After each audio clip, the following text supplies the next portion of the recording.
Hello, everybody. Marty Brill here on Monday, August the 25th. Thanks for coming back and checking out our fishing reports. We got through the storm. Mostly we did pretty good. Hatteras Island took a beating in places like always. Surf and pier fishing was pretty well at a standstill because of the big surf. And of course the bars were so dangerous, the offshore boats and the inshore or nearshore boats did not get out as well. But things are bouncing back. I'll tell you exactly what that is when I come back in just a moment. Hi, I'm LB Daniels, and when you want great local seafood, you go to Fresh Catch Seafood in Wanchese. How do I know it's great? My daddy is one of the fishermen that brings it to the docks. At Fresh Catch Seafood, you will get local seafood right from their fish house. They are a family-owned business that knows the name of every fisherman that comes to their docks. Visit their social media pages to see the latest catches. My daddy would love to put his tuna on your dinner plate, so get it now from Fresh Catch Seafood in Wanchese.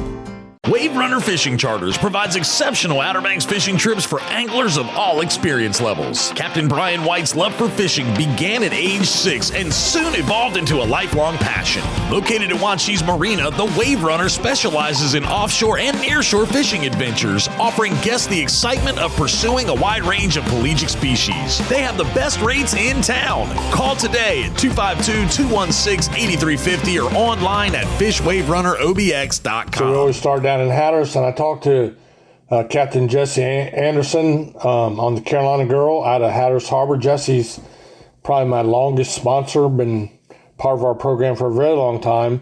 And she said those squalls and stuff that they had down there yesterday morning were just more than they wanted to deal with. So they made the good common sense decision to give it another day. And I feel like they'll be getting out today or will be out today. But they do have things, there's still a little bit of swell left, so these boats have to be careful on the bar. More about that when we get to the Oregon Inlet part of it. But so it was a no-show for the Hatteras fleet. The Oregon Inlet fleet had a few boats get out, and the white marlin bite was really, really good. So for the boats that got out, they were awarded with 2 to 6 white marlin. But that pales in comparison to what I'm going to share with you in just a moment about what's going on further north of us. But I mentioned the sea on the bar, and we did have a very knowledgeable, very experienced boat go out of Oregon Inlet the day before yesterday and carefully watched and waited for the bar. The seas do come in sets, and he was watching for that. And when he got a lull, he took off across there. And he made it fine, but he had the jumper out of the last one. And the problem is not how rough is the ocean.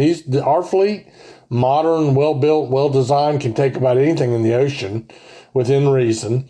But the bar is where you got to be really, really careful. Trouble happens in a hurry. And if you're a do-it-yourselfer, one time I had a do-it-yourselfer that I knew pretty well in a much smaller boat. And when I told him it wasn't fit for him to go across the bar, he assumed that I just didn't want another small boater out offshore that day. Nothing could have been further from the truth. I was trying to get him to look out for what was going on. He made it across the bar, but he went offshore. The wind shifted and it got really bad, and it took him 11 hours to get home. And the Coast Guard had to escort him the last 10 miles. So don't assume that charter boats are trying to keep you out of their hair. They're trying to keep you alive so that you still have some hair. So keep that in mind. Okay. What else do I got? Oh, I told you I mentioned north of us. I talked to Hunter Blunt on the Barber B. Remember Hunter? He caught the 929 in the Ocean City tournament. Won a big old boatload of money a month ago. Well, he's back in Ocean City, and I was calling him to talk a little deer hunting, but he went 18 for 37 on white marlin on the Barber B yesterday, and that was an average catch. He said there were a bunch of boats with riggers full of white marlin flags. This is great news, very newsworthy, worth me spending a few moments to talk about, because we've been hoping over the last few years that the white marlin hadn't disappeared altogether, and turns out they're way north of us and way offshore, but they've come back. And, buddy, they are snapping. Virginia Beach tournament. It just wrapped up. They had to move it back a couple days, as did the Mid-Atlantic up in Ocean City. That's their second tournament. But all those guys got their tournaments in with an incredible bite of white marlin. So the Waterman won at Rudy Inlet, is what I understand, at Virginia Beach. And they're done. So now everybody is just carrying some charters. A lot of our local boats have run up there to take part in this world-class fishing. And we'll see a lot more of it right here in our own backyard. Pier and surf fishing, things were sort of getting back to normal. The drum like get rough. Rodanthe Pier had some overslot drum. They had a few sheephead. I did hear a pretty decent drum bite at Cape Point, and also at Ramp 43. And in that Ramp 43 report, some sea mullet were biting. So that all is really, mostly drum, because they like it rough. Everything else hates it rough. So it was a little bit of a drum bite. There was a few other things going on. A few sea mullet were caught. And that's about all I have in the Surf and Pier report. We'll take a little break right here. I'll take a drink of water, and I'll be back to talk to you about what's happening in the backcountry, primarily in the Pamlico Sound.